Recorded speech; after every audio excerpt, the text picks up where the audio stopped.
What up, DiFluid YouTube? We've got no viewers because I just turned it on. So, you know what that means. That means start showing up. What up, Instagram? Oh, I should look it up on here too. I'm going to turn... Is this cord weird? Do you guys love this beautiful cord? I've got 63% battery here. I'm going to turn this light on just so you guys can have a beautiful view back there. We've got some fun stuff to do today. All right, let me look up what I look like so I can see anyone. The Light Roast, welcome. Ms. P, 25, and Matt the Trucker. Hey, Matt, I'm actually really curious, genuinely. Are you an actual trucker, or is that just a name for Instagram? Because if you're an actual trucker, that's dope, and I would love to ask you questions about it. Let's see, we got Androclus. We got CD Arakis. These names are hard to pronounce, guys. Today is the last day of our Black Friday, Cyber Monday sale. So if you want to get your R2 extract and microbalance, which I don't have one in front of me right now. Assistant! Now's the best time to get it. Everything's starting to come together. People are starting to receive them, and they seem to be pretty happy with them. I would be if I had not received a whole bunch of them for doing this already. And your microbalance. Get your entire brew control system during the sale. You're going to regret it if you don't get it now. Because otherwise you're going to have to... you need one, please? You're from Morocco. Head on over to digitizefluid.com and type in your shipping address and your credit card info and click buy, buy, buy, buy, buy. And whoosh, off it goes. Very cool. You're from Morocco. I need to go visit you. Let's see. What are we doing first? What's on the schedule for today? We're going to do a brew, and we're going to, there's been a new update. I updated one R2 extract, and it's not one of the ones in front of me. At the moment, this is the oldest one. You can see because there's nothing on the back and the texture is different and hadn't been completed yet. And all right, I'm welcome anytime. How about tomorrow morning? How do I know? Just Introduce what? Who we are, and then what we're doing right now, and then All right. what do we Raise your hand if you're new here. Or if you have been... I'm glad you'll be waiting for me because it might take me a little bit to get there. But raise your hand if you're new here, and if you want an explanation of what all this is and what the idea behind it is and why we're doing this and all that kind of thing. If you're not new here and you've heard it all before, or you watched one of the previous streams, I can just skip that part until we get some new people who need to know about it. But basically, we've got 1, 2, 3, 4, 5, 6, 7. I think there's actually one more in there that's covered in dust that I haven't used in a while. We've got 8 R2 extracts in front of us. And they are all a process. We started with this one here and ended with this one here. And there were all of these iterations in between until we got it just right. Ah, yes, there is one more. I'm having fun arranging them on the table so they look nice. Hey, from Puerto Rico. Very cool. This is my favorite thing about having done this whole working with DiFluid thing. People are interested from everywhere. It's not just the United States. I was kind of expecting like this is just going to be a United States thing. And it turns out like the entire world is very interested. And so each new each new person seems to be from somewhere different, and pretty satisfying. It's fun to talk to people. So if you're new here, do you have an R1? I can start with the whole story of DiFluid, why we're here, and how we ended up with the R2 extract. Everyone likes a good story, right? Where is R1? Is it right over there? Do you know where it is, love? Assistant is getting me the original, the DiFluid coffee. Yes. All right. So behind my hand here is the whole reason this company exists and why we are here doing this live stream today. Thank you, ma'am. So Linus Pung, founder of the company, had a friend, and the friend was like, hey, you know what? Would it be possible if you wanted to make some coffee and you had a French press that you were able to just put the coffee in, and then like a light would show up on the outside. It'd be like, coffee's ready. Because usually it's like brew for about 4 minutes. And then you might leave it for 4 minutes and 30 seconds and be like, I should have let it brew a little longer. Or you might leave it for 3 minutes and 30 seconds and be like, oh, this was overbrewed. What if it just had a sensor inside that told you it's perfect? And you could just be done with it and you know it's perfectly extracted. And Linus ran with that idea and made a prototype.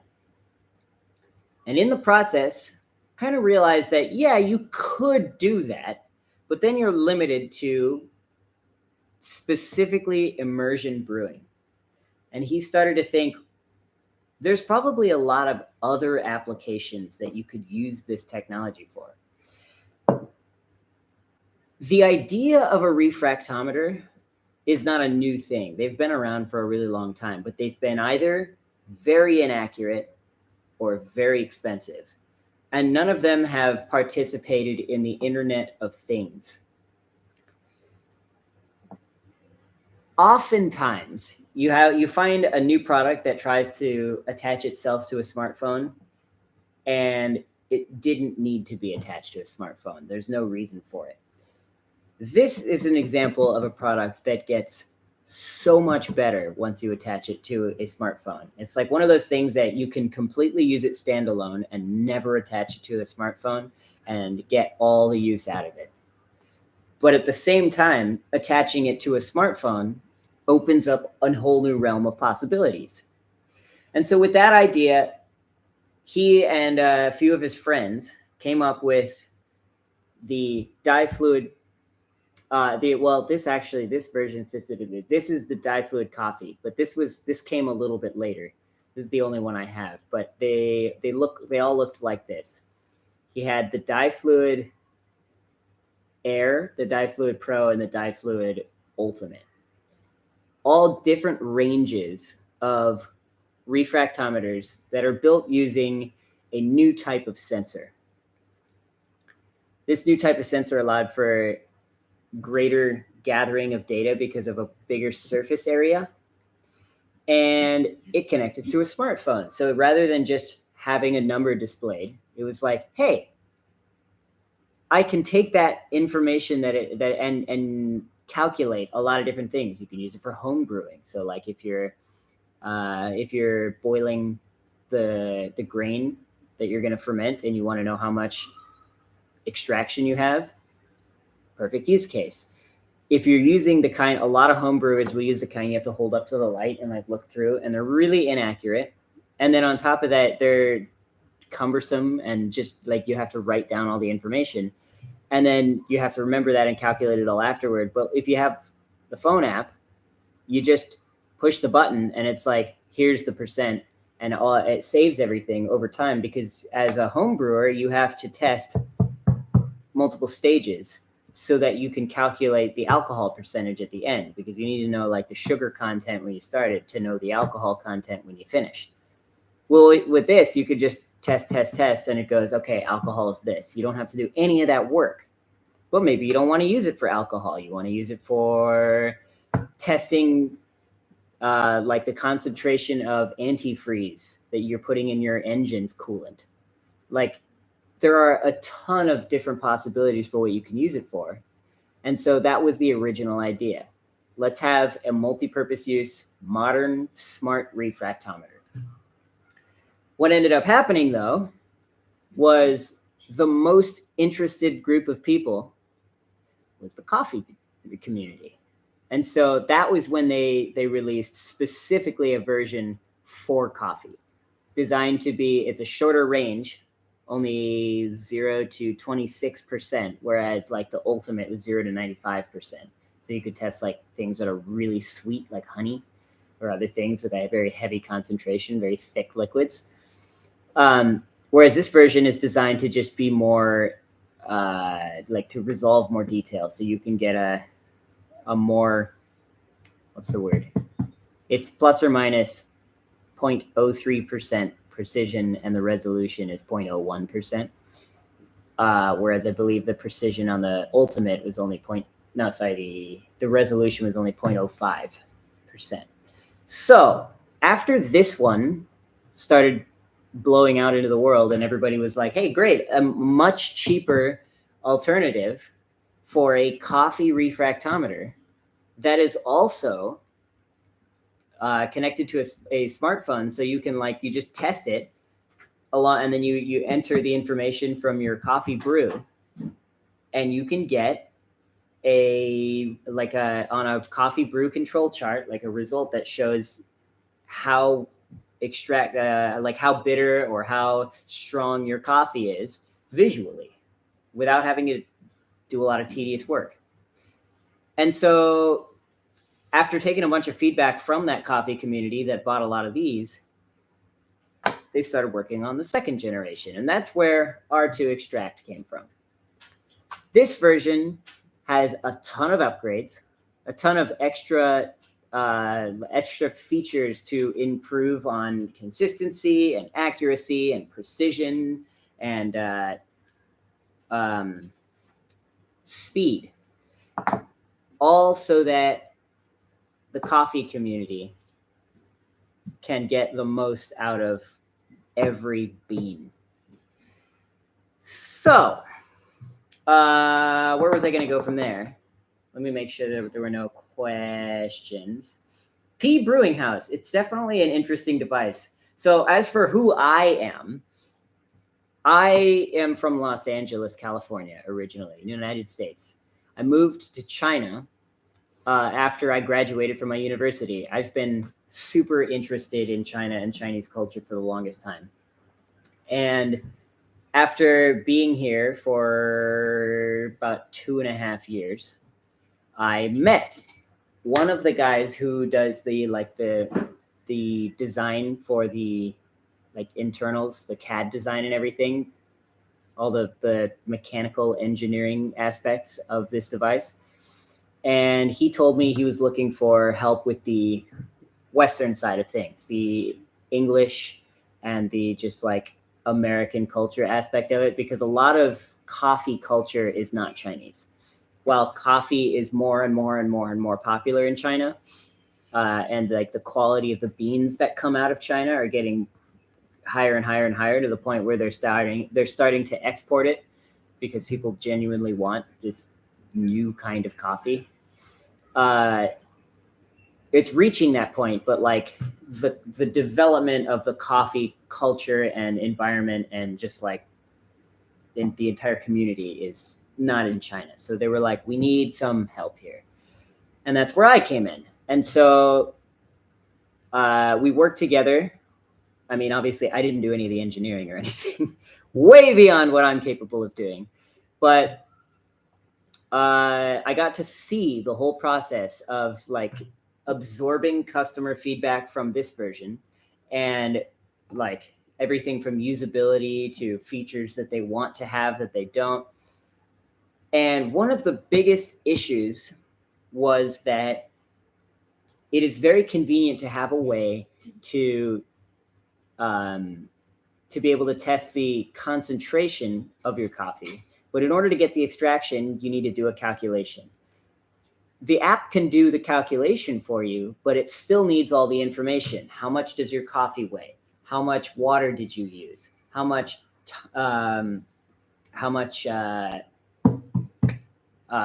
like does the final weight of your brew weigh? So like how many grams of brewed coffee, how much got left behind in the filter. And you need all of that information and you got to type it in. And people are always like, I'm interested in the information, but at the same time in the morning, like I brew myself a cup of coffee and I don't want to have to be like, okay, you put it in, you test it, and then I got to go on my phone and then I got to type in all this information and then I got to like remember it. And then also that you can have like a screen grab of like, this is what it is. Okay. Now what? I have to like keep a journal of that. So that became a little tedious. So that's where microbalance came in. The idea with microbalance is to take that layer of tediousness in collecting your TDS and throwing that away.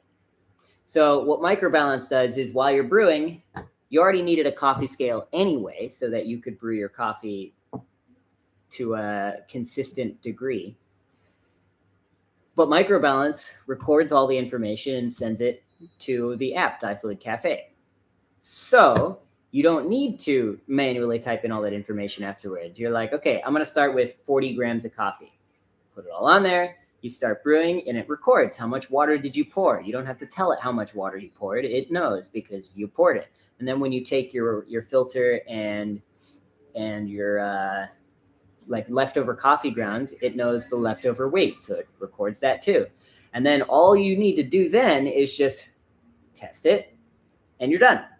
And all the information is there. But then what do you do with the information? It's great to have for yourself if you're really into coffee and you really want to know what did I, if you really want to know like how did I brew this coffee? Is it a good coffee? Is it a terrible coffee? But then what? So the idea of DiFluid Café, our external companion app, was to create a community where you can share that information. How is that information valuable? Imagine a situation where you buy a new roastery's beans. You buy, like, they have a roast called like the Kaching Coffee medium roast, whatever they call it. Kaching Coffee schoolhouse roast. And you bring that home and you're like, great, but what's the best way to brew it? Maybe I can set it at like, I have this grinder. I'm going to set it at this setting. And then I'm going to brew it with my Chemex. And I'm going to brew this many grams of coffee. And you make it and you go, it's pretty good. It doesn't really taste like it did when I was at the cafe. Maybe next time I need to grind a little finer. And so you make another batch and you grind it a little finer and you're like, maybe that was too fine. That's not quite right. Maybe I need to brew it longer. And you keep trying to change it a little bit to make it taste like it did when you were at the cafe. And then by the time you get it, the beans are gone. So then you have to go back and do it again. And you end up wasting a lot of coffee that way. So how great would it be if you go to the coffee shop, you buy the beans, you bring it home, and then you open the app and you go, okay, I just bought, it was MQ Coffee's medium roast. Okay. Oh, somebody has a recipe for a coffee that's like a little bit more on the sour side than the bitter side, which I really like, but it's also very strong. I love my coffee to be a little bit sour, less bitter, but also really strong. And if you brew it this way, it will get it to taste exactly like that. But then you might ask, well, what if I have a different grinder? DiFluid Café. So when this app is ready, it's not out yet, but when it's ready, it will have a built-in grind converter. So imagine I have the Barazza Virtuoso and I create a recipe that's, you set it to 20. Well, it knows setting on 20 is this setting on this other grinder, this setting on this other grinder, this setting on this other grinder. So then when you put in, I have the Barazza Encore, or I don't know names of grinders. So I have some other grinder. You put that into the app. I have this grinder, and it'll just tell you, set it to 5. And I just go for it. Don't need to do any conversion yourself. Don't need to do any guessing of like how fine is medium fine, how coarse is medium coarse. Does it come down to someone they didn't know if they should call it coarse or medium coarse? It was somewhere in the middle. And it's like, this is it. Makes things a lot easier. And then it's like, okay, I need to brew it for 4 minutes. I need this many grams of coffee. And then you just go and do it all. And then at the end, you're like, did I do a good job? Is this going to taste the way that it did at the other place? I mean, of course, you can just drink it. This is just beans. Probably shouldn't drink that. But you can taste it. And if it tastes good, great. You don't even need to test it. So the app is not mandatory. You don't absolutely need to have an R2 extract to use the app. But if you want to, like maybe it tastes good, but you're like, is it exactly like they intended? Maybe your water was too hot and you didn't, because you didn't have a kettle that could tell you exactly what temperature it was at. And so when you test your coffee, you're like, oh, I was actually way off. So it's nice to be able to know, did I get my brewed coffee to taste the way that the roaster said it tastes the best? Maybe you have a different preference for what the best is, but it's nice to have a starting point of like the roaster who spent all this time on this coffee has determined that when you make it this way, it tastes the best it possibly can.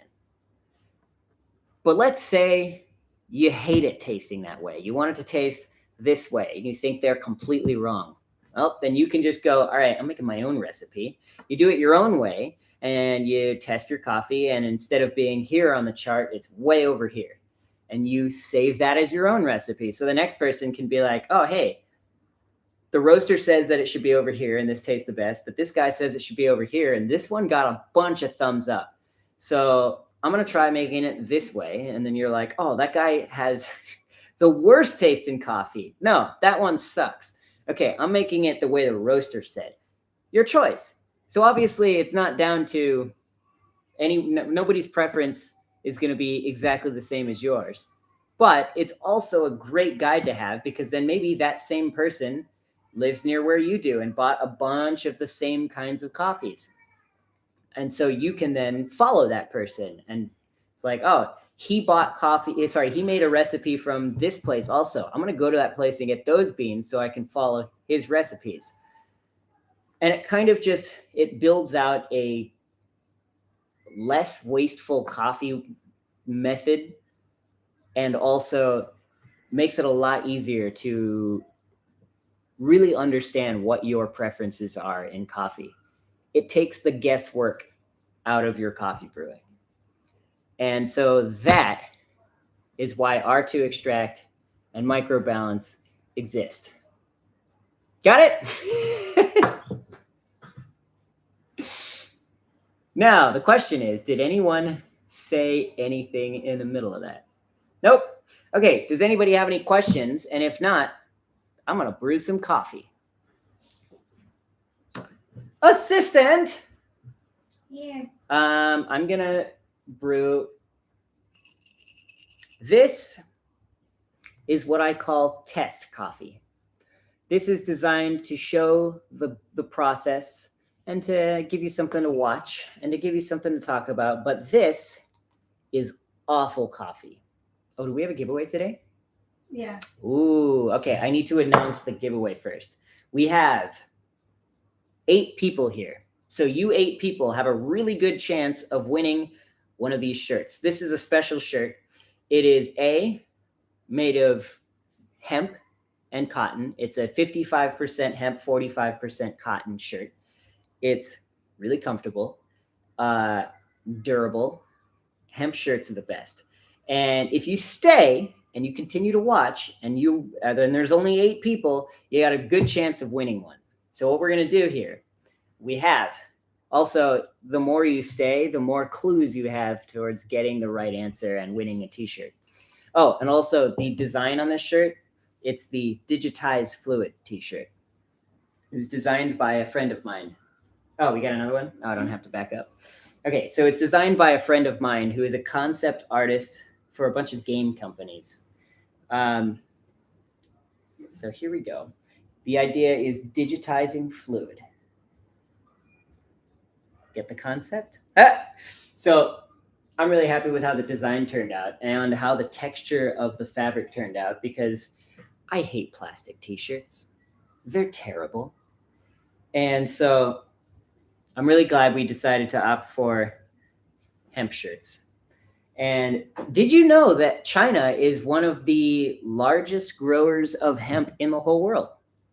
So it's made of Chinese hemp and cotton, and it's a blend that makes an idea, because like if it's 100% hemp, it starts to get a little scratchy and it's not as like soft as cotton. But when you got that nice blend right in the middle, it's a very I don't know. It's like it's perfectly in the middle. It's not overly soft. It feels good. It feels quality. It feels there, and it's the kind of print that's actually printed onto the shirt. It's not like a sticker that goes on the outside, so it's not going to just come off in the wash. That's a quality t-shirt. So if you can guess the TDS of the coffee that I'm about to brew, you win a t-shirt. And if nobody can guess it right on the dot, it's whoever gets the closest. So if we got 12 people here right now, this is the coffee that I'm going to brew. I'll give you a nice little look at that. You can see how light of a roast it is. I'll give you a little YouTube, a little glance at that. Okay. Somebody has a question. It says, what is the best range for temperature when measuring TDS? Okay, so that's a good question. The best range is stable. What I mean by that is the operating temperature, the like workable temperature of the device is between 5 and 40 degrees Celsius. What that means, though, is any temperature in that range is fine. So let's say it's a really cold day and it's 5 degrees out, then 5 degrees is going to be probably your absolute best temperature. But the idea is you will get the best answer when the device and the liquid are the same temperature. Now, the algorithm in R2Extract is quite smart. So if they're not exactly the same temperature, it will still be able to detect what the temperature of the device is versus the temperature of the liquid, and the speed of cooling of the liquid and the speed of warming of the device, or vice versa. Like if you made cold brew on a really hot day, and so the device is hot and the coffee is cold, they'll meet in the middle. And so on most refractometers, you would have to wait until they reach that equilibrium and then test. But the way R2Extract works, you have to wait until it can figure out where equilibrium will be, and then it will give you an answer. So if the time that it would have taken, where it's like, this is going to be fast-paced, like a fast motion example, because realistically, like temperature doesn't change this fast. But if regular, it would have been like,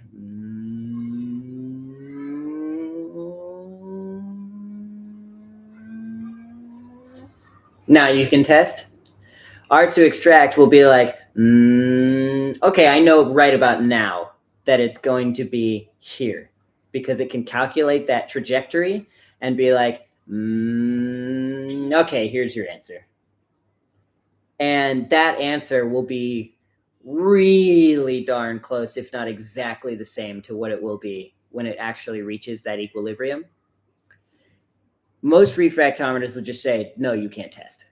Whereas R2Extract will either tell you, hey, the temperature is changing rapidly, and we need to wait until it reaches that equilibrium.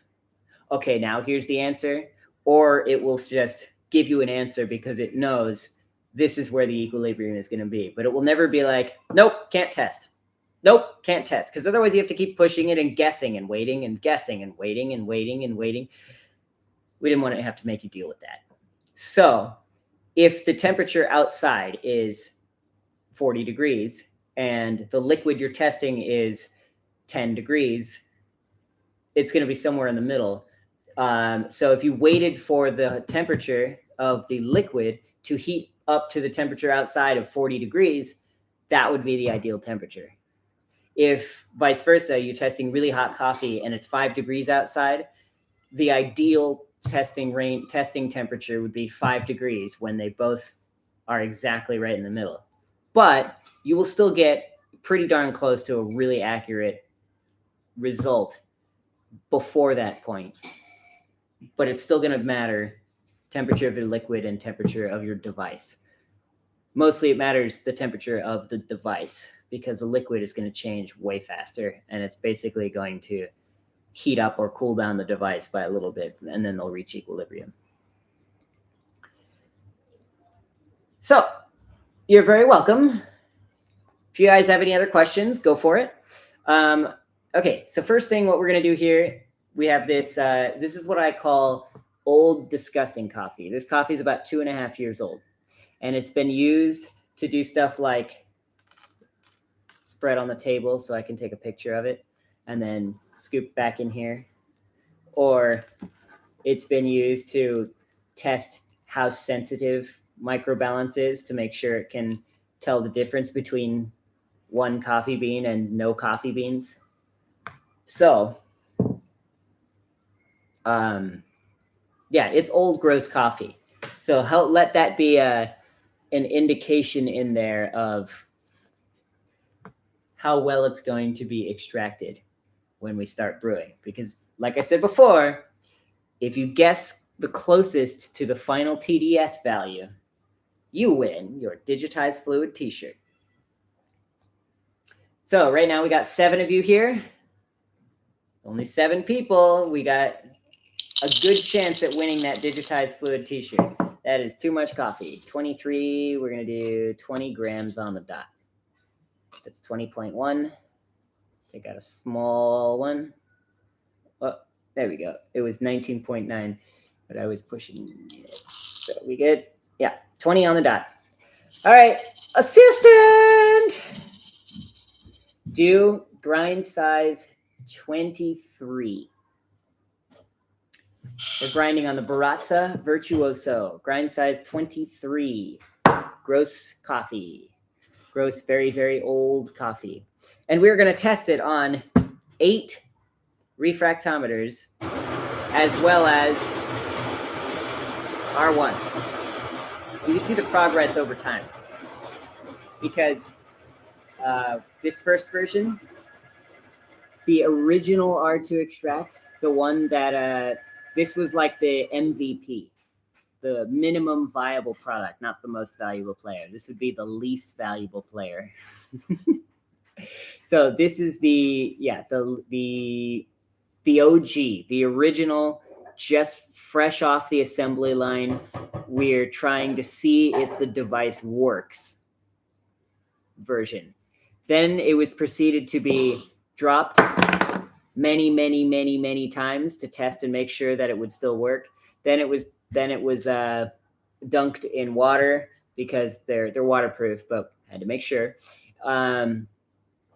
It's been beaten up pretty badly, and this has not been updated since I got it. So all of these other versions, some of them have had updates since I got them. Some of them have not. But this version, the oldest and the least accurate. So that's this one. Then over here, let me flip them all over so I can tell which one's which. We've got, this is version number 2 with the first time it had anything printed on the back, but we didn't like the way it looked and we didn't like the colors. So that was changed later on, but this one has the proper texture on the back. This has the old user interface. It has the old system in terms of algorithm. So this one, not the most accurate either, and may have some bugs that cause some weird issues. Then the next one would be these two. These two are almost identical, so no difference between them. Different color text on the back, also opted for a different color in the end. So these versions will never see the light of day other than on this live stream. So exclusive sneak peek. These two versions are very close to each other also. These are different versions with printing of serial numbers on the back. Also, exclusive sneak peek that you'll never see anywhere else. That's what the backs used to look like before we decided that didn't look the best, and we changed it. So these two versions, very similar, very similar. Oh, and sneak peek, this version, because it was fresh off the assembly line, does not have a textured button on it. It has a clear no label button. Now it's labeled as the D-Link button because it can function as this button on the scale or on the app. And so it's like a multi-purpose button. This is the, oh wait, sorry. This one goes in here next to this one. I'm not sure the order of these three, but they're pretty close. And then here we've got the final version. The more recent versions also have a different color light on the inside because it turns out different color lights produce different results in images. And that difference in image quality results in more or less accurate understanding of the refractive index, which is used to calculate the Brix value, which is used to calculate the TDS value. So these ones are more accurate than all the rest. You got a white one, eh? So you got one of these? How long have you had it? Let's see, did anyone else ask any questions that I missed? Nope. What's better? What's better in terms of all of these in front of me? They're in order right now from worst to best. Worst meaning like if I were to put an iPhone original next to an iPhone 10, this would be iPhone original and this would be iPhone 10. Like they're upgraded down the line. So.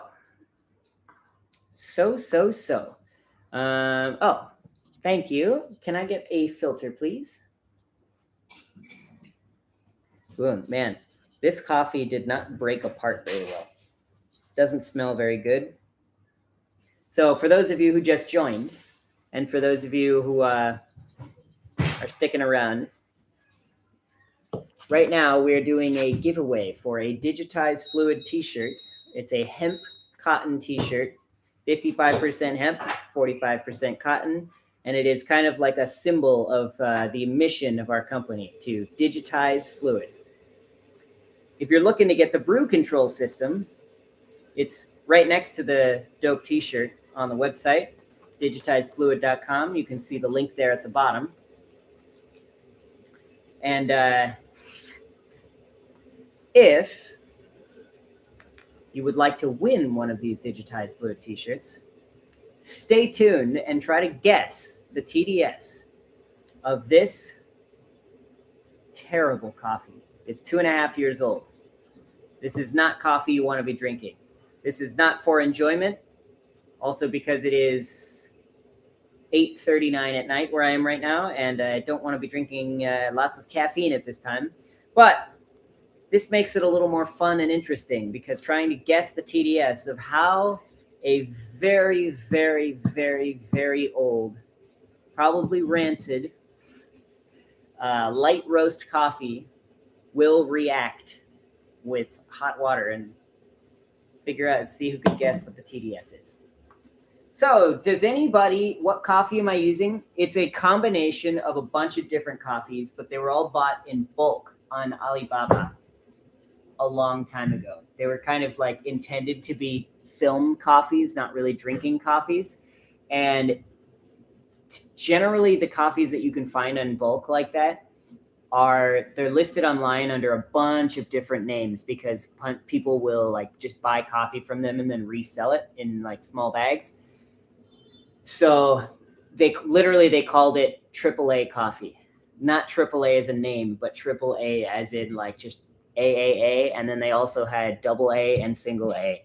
And this coffee wasn't very good at AAA, so I don't even know what single A is like. I think it's all the broken beans and the ones that are like falling apart and don't look very good. This is not the kind of coffee that you want to get excited about. This is the kind of coffee that you want to use to win a digitized fluid t-shirt. And while in the meantime, before I finish brewing, you can keep your phone on and watch the live stream and make sure you get your guess in so that you can win the digitized fluid t-shirt. But in the meantime, you can go on the digitized fluid website on your computer and get yourself a brew control system.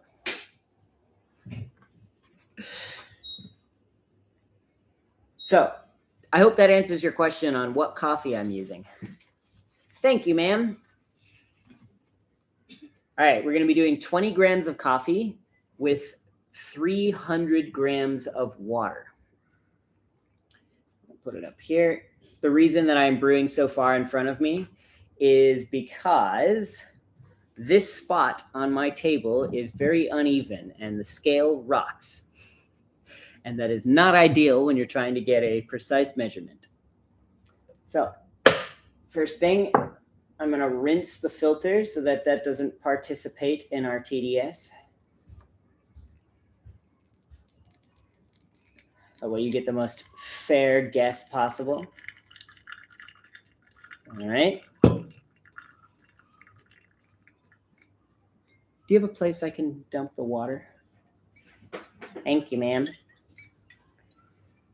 For those of you who just joined, if you stay, you have a chance to win a free t-shirt. It's a hemp t-shirt, not just an ordinary plastic t-shirt.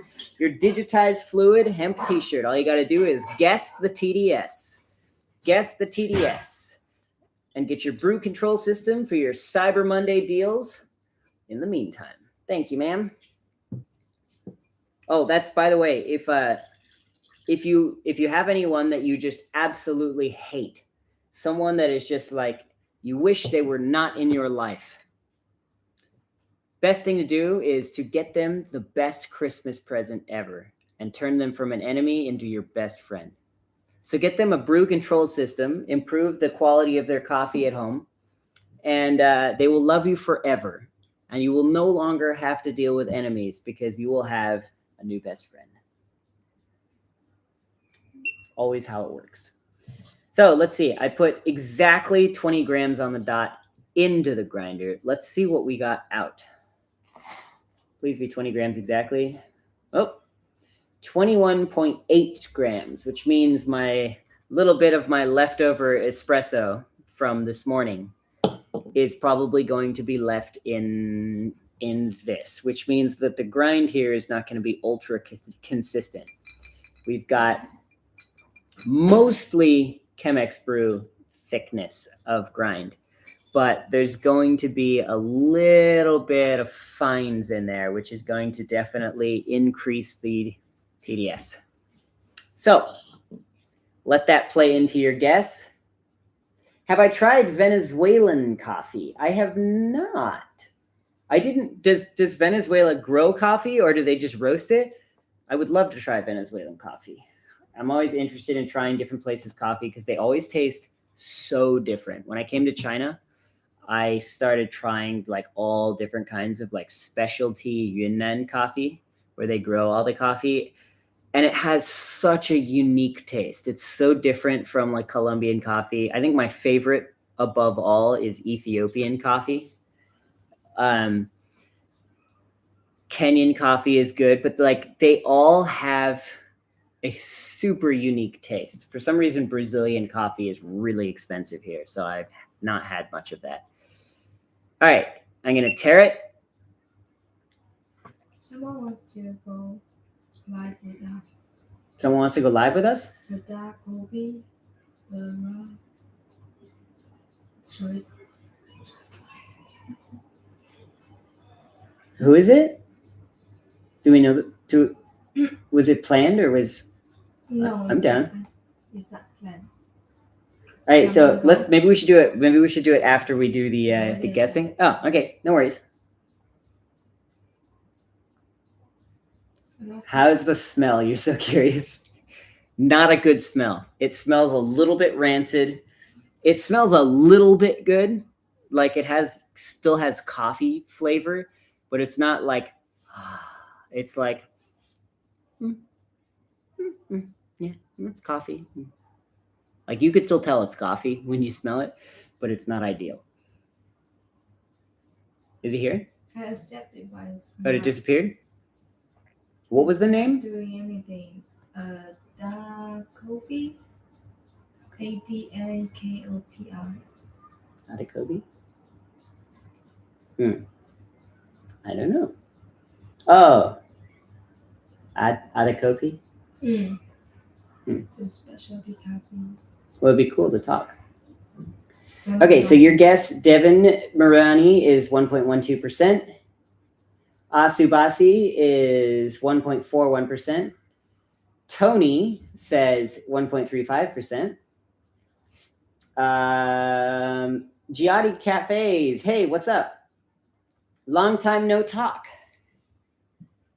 Click _ Andy. You want to win a digitized fluid t-shirt? All right, here we go. Let's do some brewing. We're doing 300 grams over about 4 minutes. And my first pour is going to be 50 grams here. I can't really see the grounds, so that's going to be a problem when it comes to making sure I get it evenly wet. But what are you going to do? All right, that was 50 grams. I'll wait until that drains. In the meantime,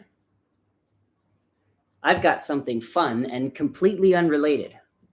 I really like puzzles.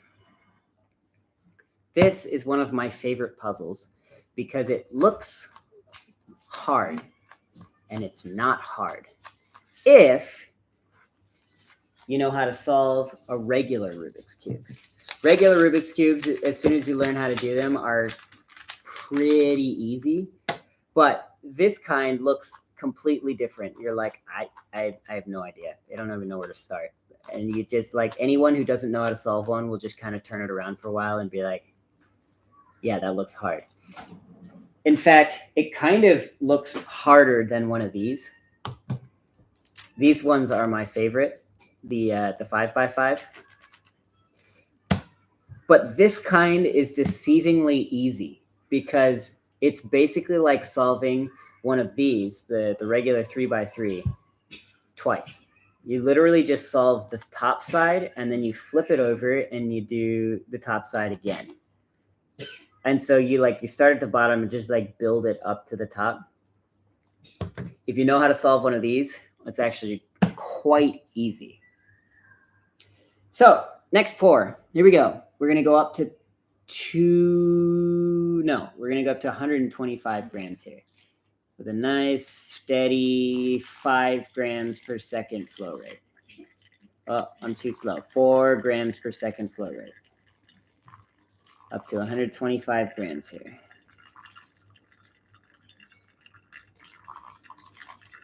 Perfect. We're at 2 minutes. All right. We've also got a 6x6. These two are probably the most fun. And you kind of switch back and forth between which one is the most fun.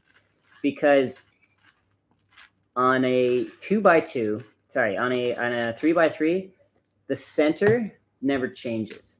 So no matter how you turn it, the centers will always remain in the same place. So you can always see which side is which. This is the green side. This is the blue side. This is the red side. And so you can kind of solve it based on that. You always know that white is opposite yellow. But on an even-sided cube, that's not the case because you can move the centers. So what side is what? There's nothing in the center. You got 4 pieces in the center. And so you actually have to solve the centers as well as the rest of the cube. Whereas on a 5x5, the center is 1 piece again. So this kind is really fun. All right, next pour. I've never been able to assemble one of those cubes. They're not as hard as you'd think. Basically, all of the principles transfer. So you learn one of these, and then you learn a 4x4, and then you can basically do all of them. They just take longer. Oh, wait, there's one extra skill, which is solving the centers, but you can figure that out intuitively. It's not as hard as it seems. All right, we're going to go up to 200 grams this time.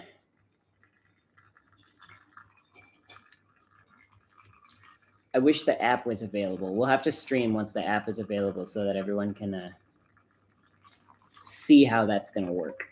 Because it's really nice. The whole point of microbalance is to be able to take all of that data that it's collecting right now by how much water I've poured. Because it knows how much coffee I put in. And transferring that into the app so that I don't have to type it in afterward. All right, so we're at 203 grams. It's almost finished draining there.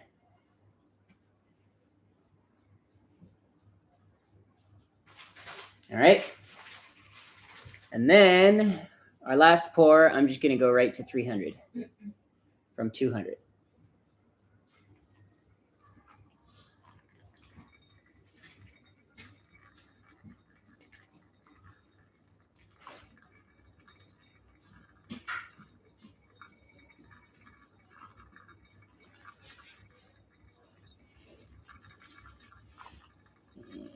300. For those of you who have just joined,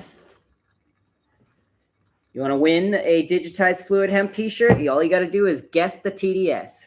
Whoever is closest wins. And we are trusting the value that comes from the ultimate in accuracy right here.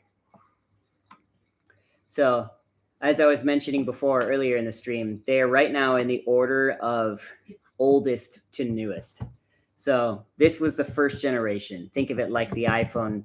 Think of it more like the iPhone 5 because the iPhone original is too old. So this is like the iPhone 5. It was great, but then there was just a supreme upgrade. And all the way through, now we've got, iPhone 14. This is by far the most accurate. It has all of the upgrades that came from first generation to second generation, but then all of the upgrades that came through iterations of the same version. And so some of these have bugs that we've since solved in the newest version. Some of them have different technology inside that has been upgraded since the iterations began. So we're trusting the value that comes from this one, but we're going to test on all of them and see what we get. All right, Rima ordered 2 today. All right, because 1's never enough, obviously. You got to get 2. All right, so people are starting to guess here. There were a few guesses before. Dinosaur Green says 1.4. EK43 Espresso. Ah, that's funny. Espresso. I love it. It says 1.05. Exactly. And I'm going to take that you said 100 after that. And I know it's just the emoji, the 100 emoji, but I'm going to take that as you mean 1.00% TDS.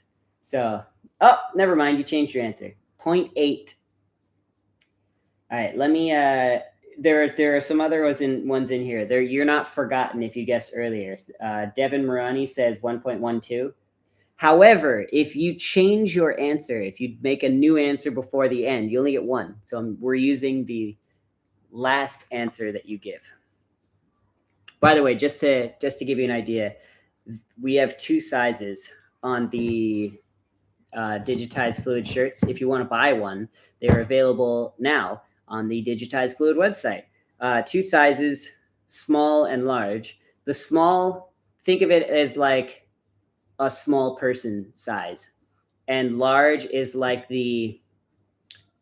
I like to call the 2 sizes two size fit most. It's not one size fits all, it's 2 size fits most. So the large is quite large, but it's designed to be a loose fitting shirt. This is the kind of shirt that I like to wear. So this is the large. I'm a super skinny person. Everyone always tells me, what's wrong with you? You need to gain some weight. But I'm also tall. So the shirt on me looks like this. It's a little big on me, but this is how I like my shirts anyway. The width is good. But if you're bigger than me, which you're definitely bigger than me because I'm too skinny here, it doesn't make me look so skinny. So that's why I like to wear this type of shirt. But so it will fit tall people, people who are a little wider. And then the small one is too short for me, but it's also like designed to be a loose fitting shirt for somebody who is not as tall or is thinner and doesn't like the wide shirt like I do. So 2 sizes. And if you want to win one, guess that TDS. Are we going to make it a requirement that if you guess and then leave the stream, you can't win? Do you have to be there and accept your win? Should we be evil like that? Because otherwise, how are you going to know you won? You can't just make a guess and then ditch. All right, let me go back down. Let's see. We got Mix Mops. I love your name. It says 1.2. Okay. Do you want to write down what people have said? That way we don't have to scroll back there. Okay. Yes, that's evil. All right, we're getting close to the testing phase. First thing we got to do is calibrate. Now I'm going to move these forward so that I can move the computer because we're streaming also on YouTube here. And, so actually I should have moved them back, not forward. Oh, no. There we go. I'm going to move these closer to me. That way we can see them on YouTube and on Instagram. All right.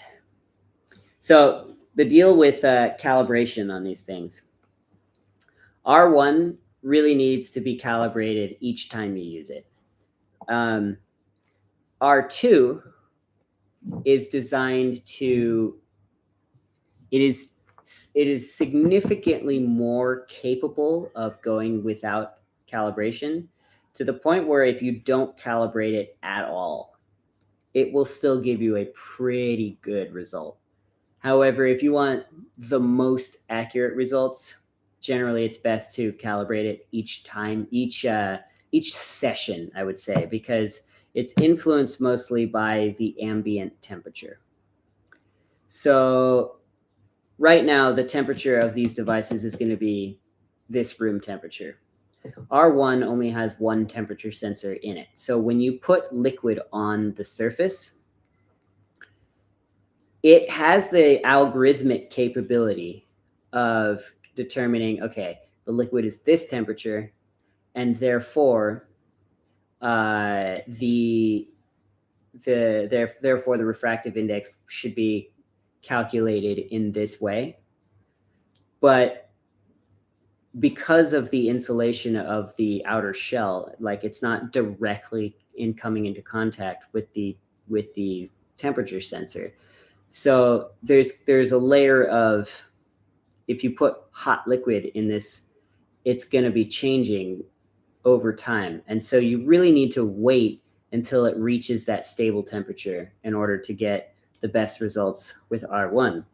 Whereas on R2, the inside, the internals have two temperature sensors, one attached to, where'd the prism go?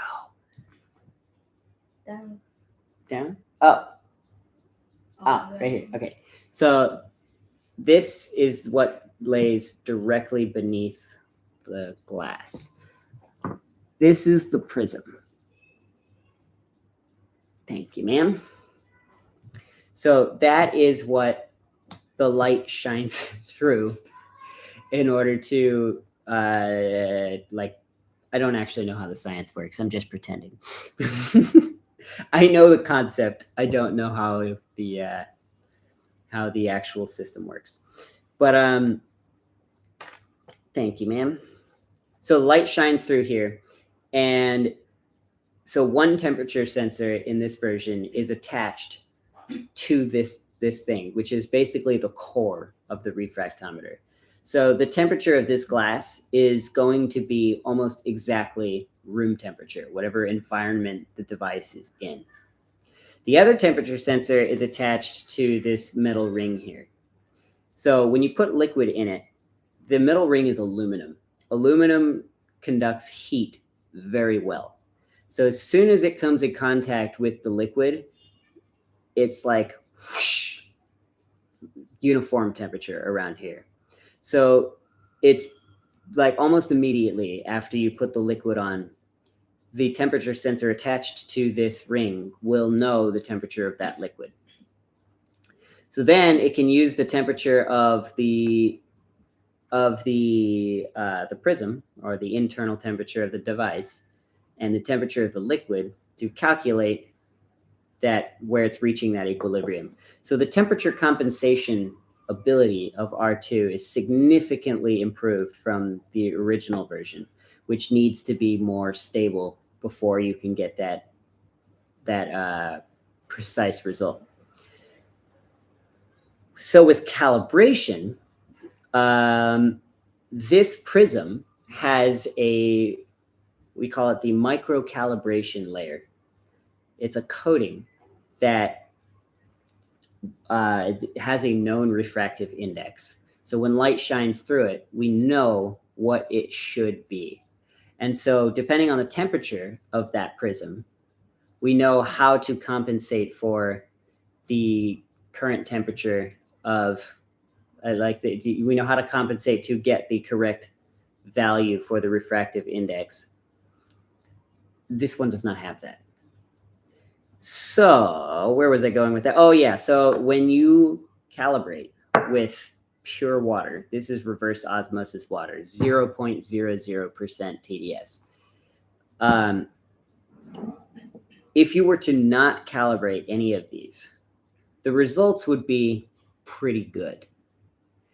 It's better if you calibrate it, but then the next time you use it, especially if you're in a very similar environment, like a day-to-day environment, rather than like if you take it from New York to, if you take it from like Nevada, where Las Vegas is in the desert, to on a plane to Montreal, and the next day you're testing, and it's a significantly different environment, you're definitely going to want to calibrate it, no question.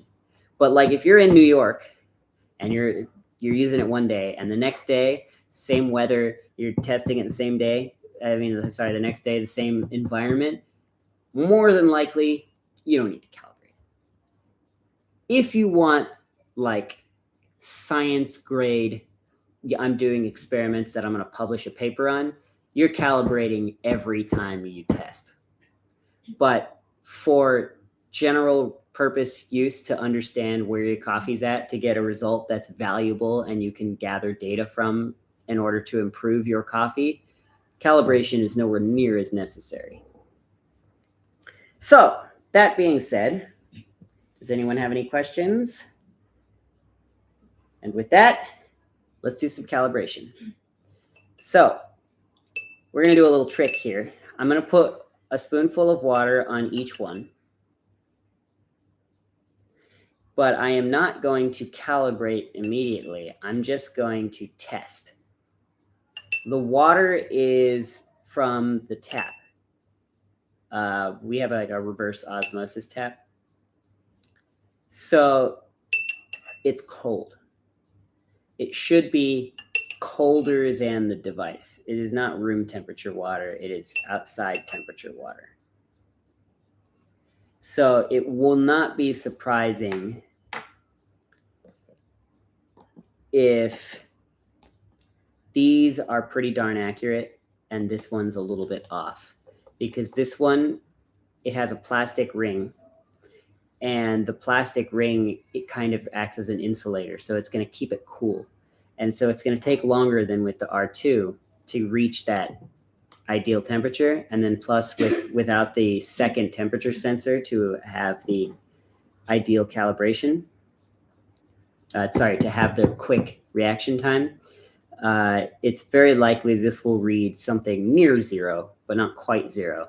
Whereas these will probably mostly be zero. So let's see, starting with the newest all the way down to the oldest. So we got 0, 0, 0.07. This one needs to be calibrated. Wait, this one, I don't know what's happening here with this one. This one's probably broken because, like I said before, I've been throwing a lot of these around. This one read 0.29. This one really needs a calibration. Don't know what I think. Oh, I know what it was. I calibrated this with coffee to see what would happen. So that's why this one's way off. This one's 0.02. This one also calibrated with coffee, 0.3, way off. This one, 0.1. This one I think is broken. And this one is the one that I've dropped 1,000 times. And it says 0.05. R1, which hasn't been calibrated in months because it's just been sitting in a drawer and it's about to die, is at negative 0.25%. So these two are the newest versions and read 0.00, no calibration. This is where you want to be at. These are the versions that are being shipped out now, or not even these. This is the shipped version. These are the wait, what's wrong with it? We need to figure that out version. So don't take any of the results from any of these ones as an indication of how this one is going to behave when you get it. This is just for fun. So that being said, we're going to calibrate all of them. So that's a short press followed by a long press. Zeroing, zeroing, zeroing. And this one may die before we have a chance to actually use it, but we'll see. Zeroing. Takes much longer too. All right, 0 complete.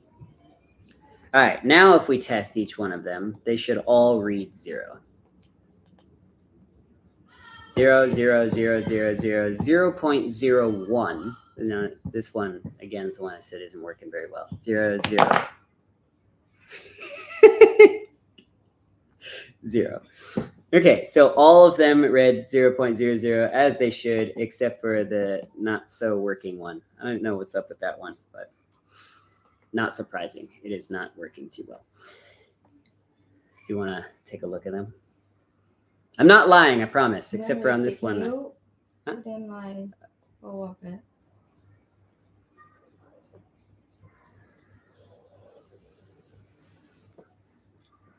All right, but then YouTube can't see them at all. So if you're on YouTube, and we got 0 viewers. Can we put these slide down? Yeah, you can. And then you can see. No? It's fine. Okay. We'll do this then. So we can test one more time just so you can see here. This one I accidentally poured all the water out of. And these two are not working. No, You can. I'm going to push these two forward so you can see them as these two are not functioning properly. These ones are all still in the game. And this is the shipped version. So this is the one you can trust the value of. These ones, just for fun. This one damaged. These two not working. This one, old version. Okay, they're out of game. They're out of what? It's out of the game. Oh, they're out of the game. Okay, now we're going to test them with coffee. So they're all reading 0 like they should. Let's see. Will these two even... 0.06. Yeah, very broken. Although I could update this one, and it will probably fix the issue. It will have the new user interface like on this one, and it will probably go back to functioning the way it should. But I don't want to, just because I think it's fun to be able to see the iteration of like, these ones don't work very well because they haven't been fully calibrated to work properly with the tools that are inside. We can call them not properly integrated yet, as things are still being developed. And then this is like, oh yeah, exactly what you want. And so I don't want to get rid of the history, the process in order to get there.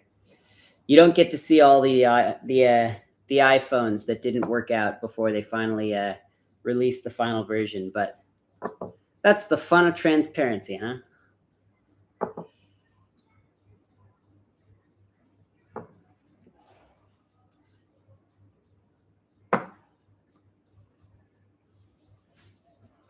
All right, you guys ready to test that coffee? For those of you who just joined, you're very lucky because we're about to test the coffee here.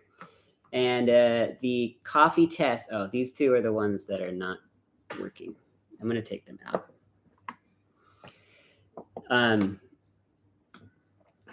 If you are able to get closest to the correct answer for the TDS value of this brewed coffee here, you will win the shirt I'm currently wearing, the Digitized Fluid t-shirt.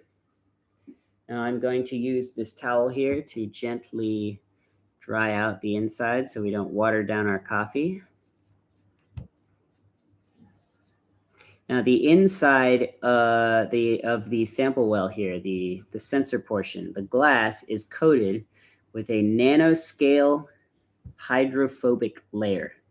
It's a fancy way of saying it rejects water, making it so that you don't need to, no matter what liquid you put on it, you don't need to wipe the sensor. You just need to dry out the well part, the metal part. And that way, unless you're dealing with oily stuff, that can be an issue. But generally, you don't need to wipe off the sensor, which will protect it from scratches over time. So it will last much longer. That looks slick. It does look slick, doesn't it?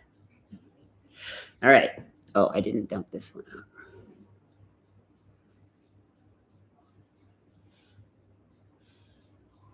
Wiping it on my digitized fluid. Ha, get it? Digitized fluid.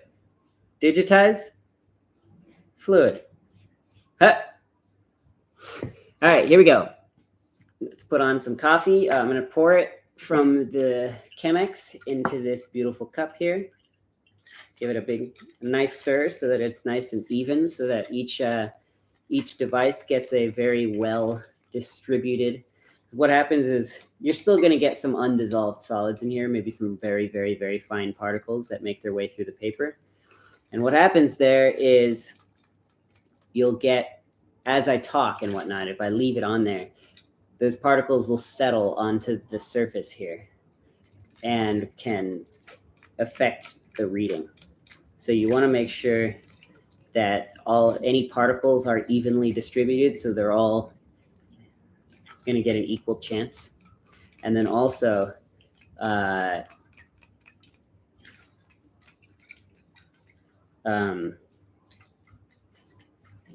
you want to make sure that the whole thing has an even concentration of dissolved solids, because you might have like pockets of pure water, because as it brewed, you got different levels of extraction during different periods of time. So the more emulsified it is, the more accurate, or the more accurate your TDS percentage is going to read. You also want to avoid bubbles. Oop, I forgot to stop the timer. We're at 27 minutes. Sorry about that. I always forget to stop the timer when I'm streaming. Okay, so you want to avoid getting bubbles on here too, because the bubbles the light will have to shine through those bubbles, which will block the sensor. And while you'll still get a good reading because the sensor is quite large and the surface area for it to project the light image on is pretty big, it can still have an effect. So avoid bubbles. All right, I'm going to put the coffee. This one is running out of battery, so I'm going to put the coffee on it before turning them on. Try to get rid of the bubbles here from my stirring. If you guys want to throw in your TDS guessing, make sure you throw that in now so you can win your digitized fluid t-shirt, your hemp t-shirt. All right. This one, again, is the most recent version, the one that's being shipped out, and the version that will give you a truly accurate result. The rest of them are just for fun. They are iterations from throughout the development phase, going from finished to you wouldn't send to your worst night. No, I'm just kidding. To just has not been fully developed yet and has some issues, whether it's bugs or you might randomly get rogue readings that make no sense because of mishaps in an algorithm. Might have issues with me having thrown it quite violently at the floor. You know, normal stuff. So, oh, I didn't do the last one. Oops.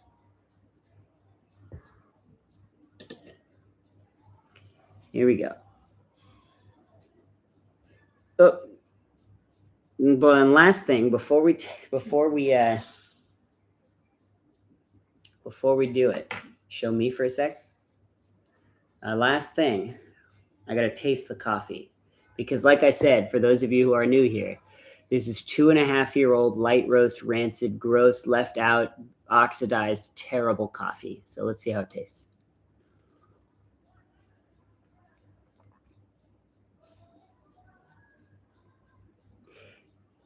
I don't even know how to describe that because it's gross and then has like a delightful aftertaste. So it's like a, ew, I want some more.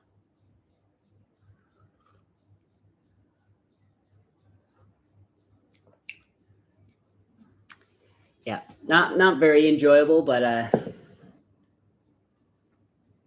I think if I was exhausted and I needed coffee, I would drink it. That's about it. You're a great man. Oh, I missed it. I didn't scroll down. How long do you need to wait for the coffee to cool down? Generally, you don't really need to wait very long because let's say this was freshly brewed, like just finished. It's going to be like, 90 degrees, 88 degrees Celsius. And then you put it in a cup. The cup's cold. So now it's like, 70 degrees, 74 degrees. Then you put it in a metal spoon. This metal spoon's at room temperature. You scoop it up. And so now it's like 65 degrees. And then as you move it over, the wind blows over it and it's like 63 degrees. You put it onto the cold device and it's like 50 degrees. And it very quickly cools off, especially in small quantities like this and spread over a bunch of pieces of metal.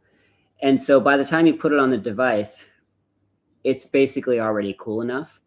And then once you test it, the device will let you know if it's too hot, if it's too different from the temperature of the device. It's not going to let you. It will let you test, but it will tell you, hey, I can't give you an answer until we've reached that stable state. But it's not long usually. I wish I had shown you that immediately, but this coffee is already pretty cool at this point. All right, let's turn them all on.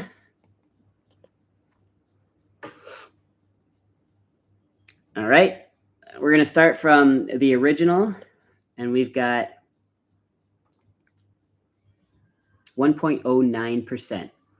Then we've got the thrown at the wall version that says 1.48. That's a huge difference, but I wouldn't trust this one. Oh, and then it died. Yeah, definitely don't trust that one. All right, let's try this one. 1.42. Okay, we're getting there. This one needs to be updated. This one has a really old software. 1.51. Okay, we're getting there. 1.50. So these four should be pretty close. This one being the accurate answer. These ones being a general approximation. 1.46. 1.48. Yeah. So if we test them all one more time. Yeah, 1.46. You see, these ones are more on the dot precise. Now, here's another thing. I waited a little bit, and this could have settled and given us a little bit of a gap, but the general range, because this is like you're taking a picture of a dark liquid. So the precision here is plus or minus 0.02, and these are getting the same results each time, 1.46, 1.48. Again, this one has the most recent, most updated, most precise firmware with like all the upgraded parts and everything. So I would trust this answer. But both these two are going to get you pretty darn close. Or sorry, this one's going to get you pretty darn close. This one's going to get you pretty spot on. And then these two are a little bit off. 1.49.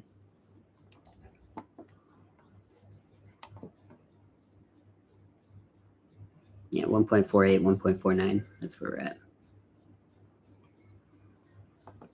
Took a lot of genius programming to get to this point. So what you were probably seeing there is when I put the liquid on there, it's not the same temperature as the device. So you see how it's gone up to 1.49. That's going to be, they're not at the same temperature yet, but it's approximating until it reaches that point. And then once it reaches that point, it knows the absolute precise answer. And so 1.48, 1.49, bouncing back and forth between the two. 1.49. 1.49. 1.48. Yep. That's pretty darn good. So let's see. You're a brave man. Let's see. We got 10 people here. 1.48 was the answer. And what were our guesses? Looks slick. Hello. Ahmed Dal Rasasi. Expected shipping date is very soon. The first batch is being shipped out now, and I believe is mostly on its way. And the next batch of the people who bought before the Black Friday sale is after them, and then all of the Black Friday people, as production is going and ramping up in speed, those people are next. It will be beginning of next month, generally. All right, so we had Mixmox said 1.2. Rima said 0.8. Dinosaur Green said 1.4. 1.05 for EC40 Espresso. EC43 Espresso. I don't know how it's supposed to be pronounced. 1.41. Who said 1.41? Asubasi, a 1.41. Were there any before that? Or is that going to be the final one? I think we have a winner. 0.7 off. Yep, that looks to be our winner. 1.41 with, what was the name? Asubasi, 86. You just won yourself a digitized Fluid t-shirt. Get in contact on Instagram. Let us know what size you need, and we will send it off to you. We have the, I don't know if you were here at the beginning, we have the small, which I don't know if you know the store Uniqlo. It's a Uniqlo small and a Uniqlo XXL. I'm wearing the XXL right now. You can see how wide it is and you can see how long it is. And then here we've got the small. It is a nice ass t-shirt. I'm really happy with how that came out. I hope you like it. You should take a picture of you wearing it. Post it on your Instagram. Tag me. Here, I'll send a comment so you can tag me. I want to see it. Me. And then you can also tag DiFluid. They probably want to see it too, but more me. All right. Thank you so much. Can you do a stream with other competing devices? I need to get them. You want to send them to me? I don't have any. What I do have is I've requested to get some liquid that has like a predetermined value so that we can test, like it's supposed to be 1.27, and so you test it and see if you get 1.27 to know how accurate your device is. And that's what they've been using to calibrate these things. But I have some and don't know. It's in bricks, and our device is calibrated to test in TDS, and so I don't know what the value is supposed to be, and I don't know how to calculate that, and they do, but I need to figure that out first. So we'll have to do that during another stream, but we will do it at some point, just to put the peace of mind out there that it is quite accurate. They have at the office one of those giant ones that's like the scientific equipment. I think it cost them like $7,000. And they were like, okay. Boop. Yep, same result. All right. $7,000 machine aside, just to make sure that their device is actually properly calibrated and accurate. And I thought that was so funny. So now we'll put it on to question time. We'll call it Question Puzzle Tuesday. We're streaming now from until 10 p.m. Beijing time. So we've got about 33 more minutes of live time. You can ask any questions you want. I will answer them as to the best of my knowledge. And if I don't know the answer, I will request an answer for you. And in the meantime, we're going to try to solve this. And by the time I answer questions and solve it, let's see, by the time we reach the time limit, while I'm trying to solve and answer questions at the same time, because I'm probably going to have to stop in order to answer the questions, we'll see if I can solve it before the 33-minute mark. Ready? Go. Any questions? Where to buy? It's pinned up at the bottom if you want to get the Cyber Monday deal.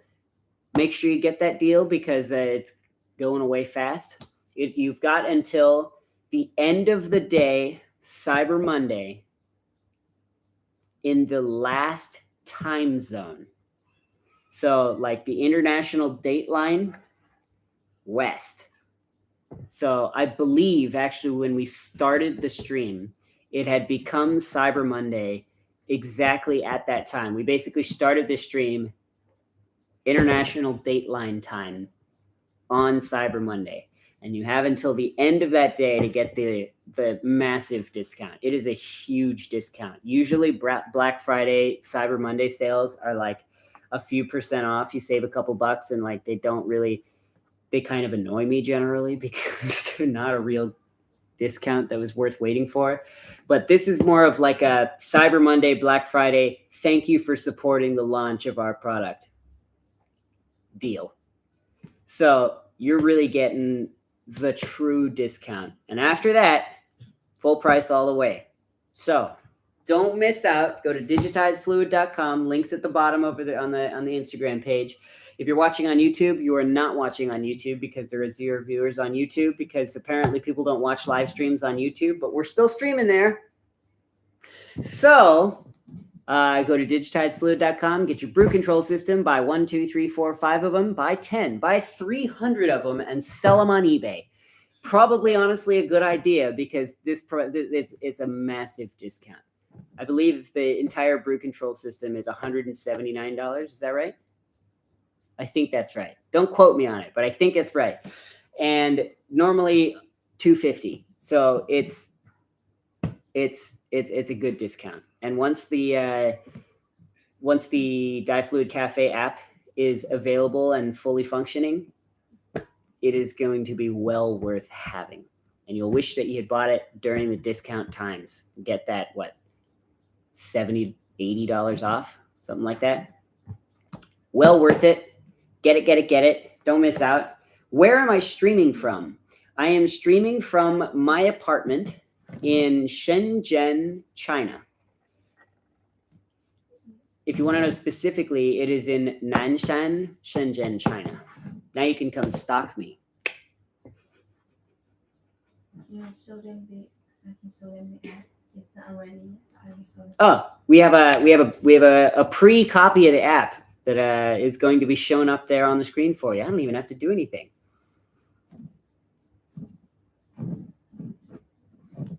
You're not connected to any devices though, so you're not really going to be able to see anything other than the menu page, which isn't very interesting, but it's coming. It's coming.